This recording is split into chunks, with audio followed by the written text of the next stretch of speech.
Howdy folks, and welcome back to World of Warships with Rear Admiral Jingles, and yes, do not adjust your monitors, this is an aircraft carrier replay. Now it can't have escaped your notice that I don't often feature aircraft carrier replays, and I don't often feature aircraft carrier replays for two reasons. The first, the second I say aircraft carrier, most of you are probably going to grab your burning torches and pitchforks. And I enjoy a quiet life just as much as the next guy.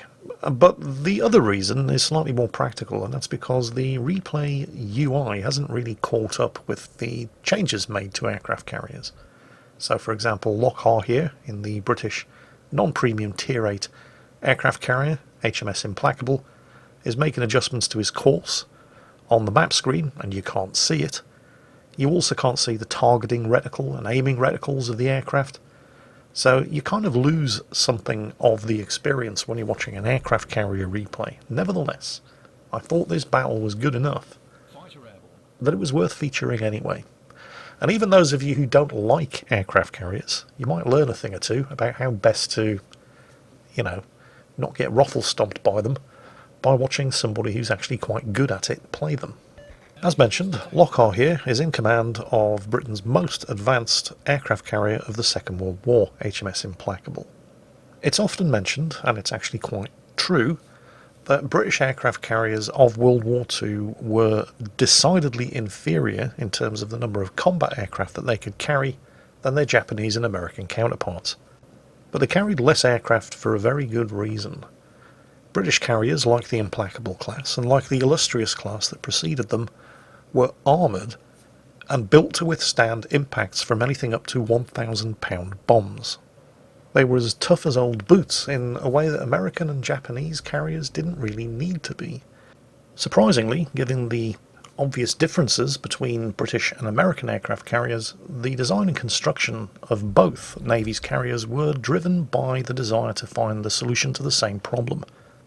What's the best way to destroy the enemy's aircraft or aircraft carriers while at the same time being able to survive an almost inevitable counter-strike? The different approaches to solving that problem adopted by the Royal Navy and the US Navy were more to do with where they had to solve that problem rather than who or what they were fighting. The US Navy's aircraft carriers, for the most part, fought in the Pacific, whereas the Royal Navy's aircraft carriers, for the most part, fought in the North Sea, in the Arctic convoy routes, and in the Mediterranean. Now, when you're fighting in the Pacific, it's a bloody big old ocean. There's lots and lots of open space to lose yourself in. So for the US Navy, the question of how to survive an enemy counterstrike simply became, well, that's an awful big ocean to hide in. Hide in it. And if you do get detected and the counterstrike comes in, intercept it with as many aircraft as you can put into the air, and if the worst comes to the worst and your carriers do take hits, the US Navy trained their crews hard in extremely effective damage control and firefighting skills. But the US Navy carrier battle group's best defense against a Japanese attack was to simply just be somewhere else within the vast expanses of the Pacific Ocean. Make it as hard as possible. Use all of that space to make it as hard as possible for the enemy to know where you are. And if the worst comes to the worst and you are detected, have a lot of aircraft to intercept the incoming strike package. The Royal Navy didn't have that luxury, because the Royal Navy was mostly fighting in the Mediterranean, the Arctic convoy routes, and the North Sea. And while Germany and Italy didn't have any aircraft carriers, they didn't need them, because they had thousands and thousands of land-based aircraft, all within range of any British aircraft carrier. So the British had to count on their carriers taking hits, and they designed them accordingly. British Illustrious and Implacable class carriers were designed with flight decks armoured sufficiently to take hits from 500-pound armour-piercing and 1,000-pound general-purpose high-explosive bombs. Below this armoured flight deck, the hangar deck was also armoured on 5 sides. The Royal Navy had determined that under the most circumstances, given the environments that they were going to be operating in, it was extremely unlikely that a Royal Navy carrier was ever going to be able to get more than one deckload of aircraft into the air before the carrier itself came under attack. And so that was the practical design limitation of the hangar capacity of Royal Navy armoured carriers. no more than one full deckload of aircraft. There are other reasons why American carriers tended to operate with a lot more aircraft than their British counterparts. American carriers, because it was extremely unlikely they were going to be detected and attacked, tended to boost the amount of aircraft they could carry by having part of their air group permanently stationed in what was known as a deck park on the flight deck rather than stowed below in the hangars. And this was one of the reasons why American fleet carriers like the Essex class, which actually displaced less tonnage than British carriers like the Implacable class, yet the Implacable carried up to around 80 aircraft and the Essex could carry over 100. The US Navy could get away with this because they were operating in the Pacific, where most of the time it was extremely unlikely they were going to be detected and attacked. The British, on the other hand, operating in the Arctic convoy routes, the North Sea and the Mediterranean, it was extremely likely that at any time they were going to come under attack. And if you're expecting to get bombed, it's an extremely bad idea to have large numbers of aircraft parked on your flight deck because those things burn. Then there were also questions of structural integrity and stability. Now, you might think having anything up to 100 aircraft either ranged on the flight deck of or in the upper hangar deck of your Essex class carrier is going to add an awful lot of weight quite high up in the structure of your Essex class carrier that's going to require some fairly serious balancing without causing any kind of structural or stability problems. And you're right, it did. And American carriers were designed very carefully to take this into account while still being able to carry a huge number of aircraft. Now, while having 100 aircraft does add quite a lot of weight high up in the structure of the ship, it doesn't add nearly as much weight as covering the entire flight deck on top of those aircraft with 3 inches of armour plate. So if you're going to have the entire flight deck on top of your aircraft covered with 3 inches of armour plate, you're probably not going to be able to carry 100 aircraft as well. Well, you can, but you have to make the entire carrier a lot bigger as well, and that's pretty much exactly what the Americans did with their first armoured flight deck carriers, the Midway class. Even so, the Midway class was still required to find weight reductions somewhere, which they did by scrapping the designed 8-inch gun batteries and reducing the 5-inch gun batteries from double to single gun mounts. By the way, it's worth pointing out, American carriers prior to the construction of the Midway class, they didn't have armoured flight decks, but that doesn't mean they weren't armoured carriers. They definitely were. It's just the flight decks that weren't armoured.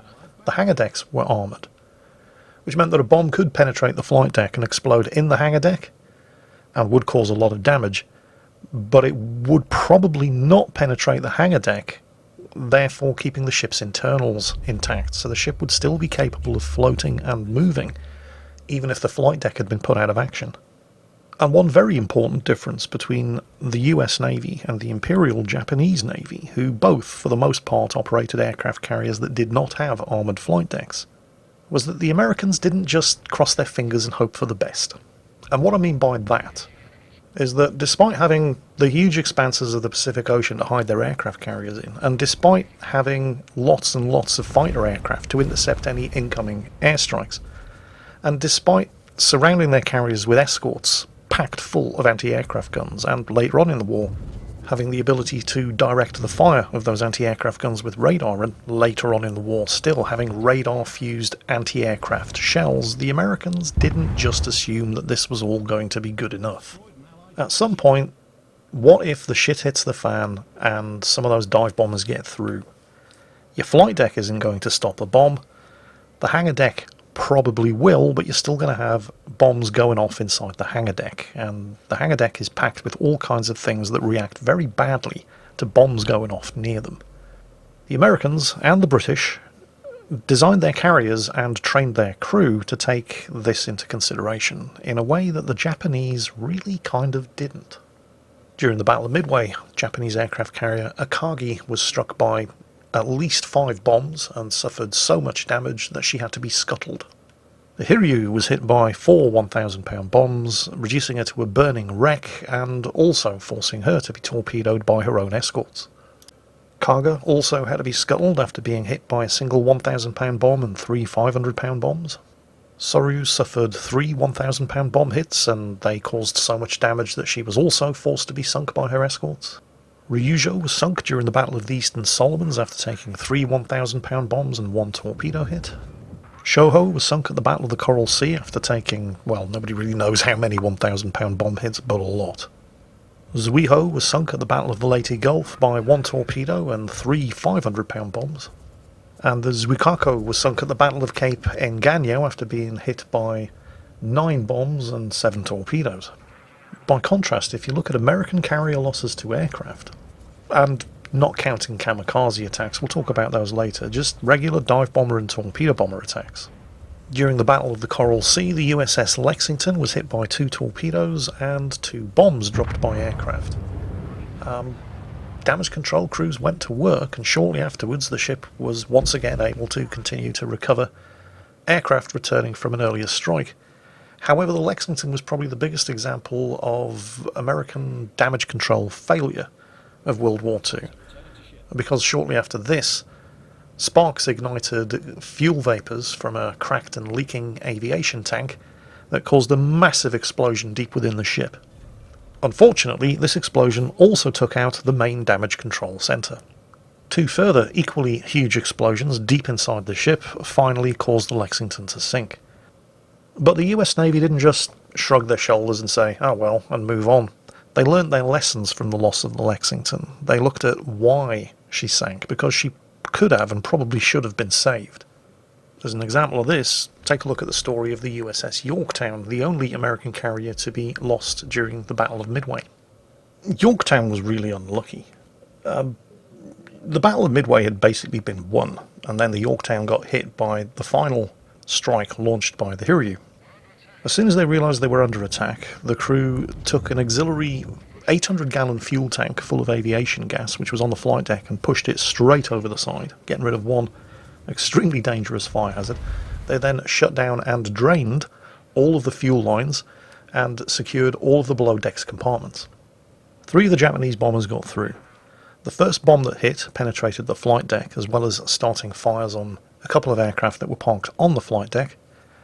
Splinters penetrated down into the hangar deck and set fires down below, which were immediately extinguished by the hangar deck officer who activated the sprinkler system and put those fires out instantly.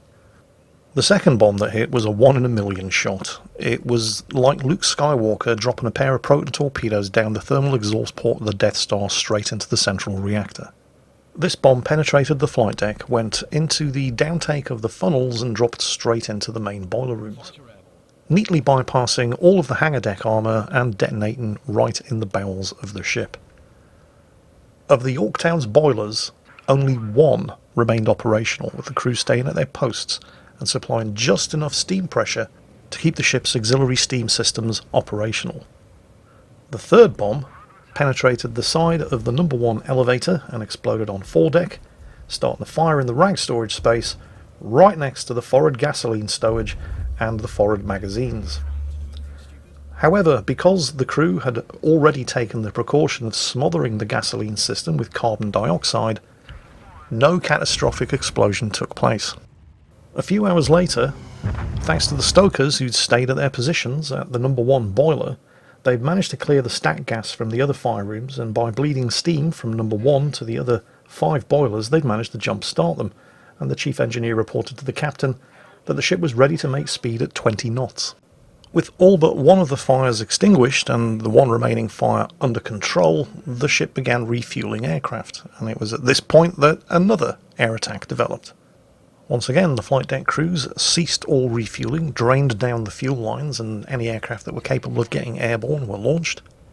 Manoeuvring at a speed of 20 knots, the Yorktown managed to avoid a further 2 air-launched torpedo drops, despite only hours earlier having taken 3 bomb hits, one of which knocked out all but 1 of her boilers, and another of which had ignited a fire that was even now still burning below decks.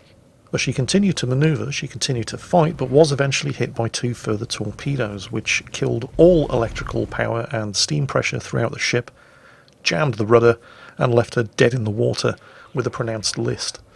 It was only at this point, after being hit by 3 bombs and 2 torpedoes, set on fire, with all of her boilers knocked out, no steam pressure, no electrical power, with a jammed rudder, taken on water, and with a list reaching 26 degrees and in imminent danger of capsizing, that the captain ordered abandon ship.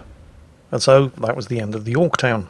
Except it wasn't, because the next day the sun rose and the Yorktown was still floating.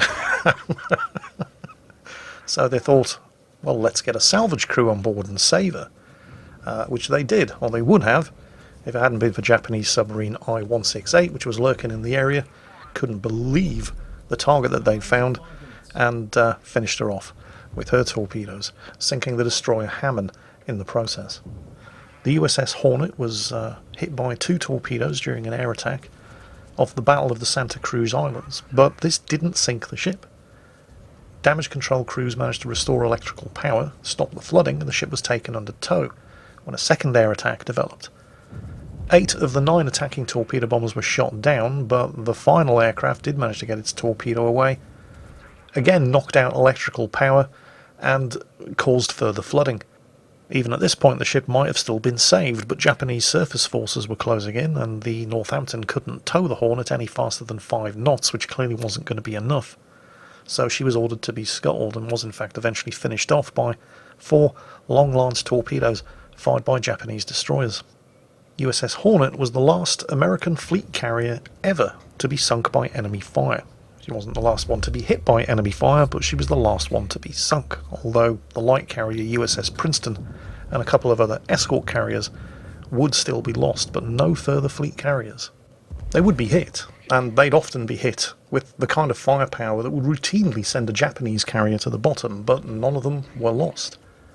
Throughout the course of her World War II service, the USS Enterprise was hit by so many bombs and torpedoes that the Japanese believed they'd sunk her twice.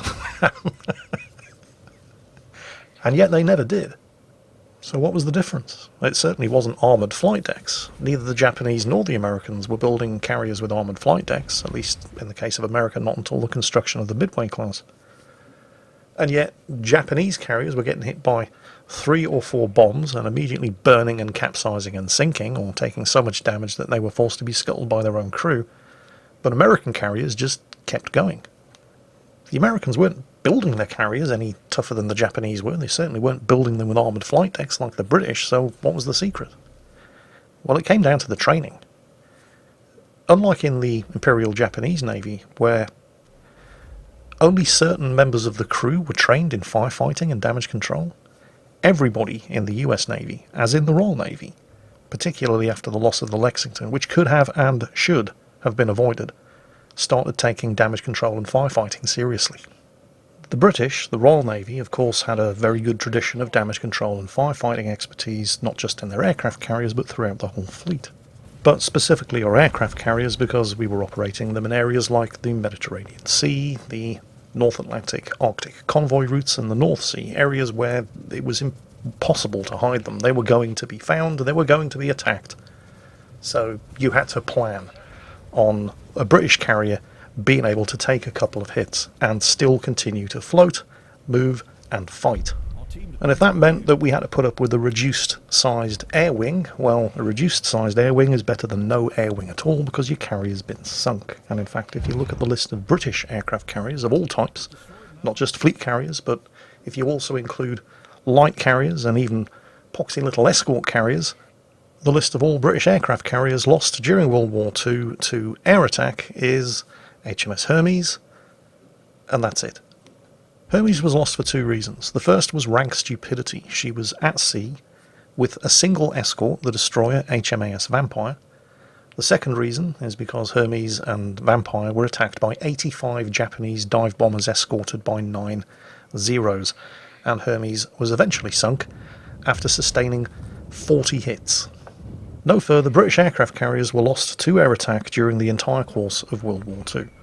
That's not to say that they weren't hit by air attacks during the remaining course of World War II, but none of them were lost. British armoured carriers were as tough as old boots. Just take a look at the example provided by HMS Indefatigable, the second and final of the implacable class of armoured fleet carriers. After the end of the war in Europe, HMS Indefatigable transferred to the Pacific, where along with her task force she joined the US Navy in the assault on the Japanese island of Okinawa. It was at this point where the Indefatigable earned the distinction of becoming the first and only British aircraft carrier to fall victim to kamikaze attack. The kamikazes were a very serious threat. Shortly afterwards, the USS Bunker Hill, an Essex-class fleet carrier, would be hit by 2 kamikazes, losing 600 of her crew, and if not for the valiant efforts of the remaining crew, would almost certainly have been lost, and as it was, suffered so much damage that she was still undergoing repairs after the end of World War II. As for the Indefatigable's kamikaze hit, it took her crew approximately 30 minutes to sweep the bits of kamikaze off the ship's armoured flight deck, and then they resumed combat operations.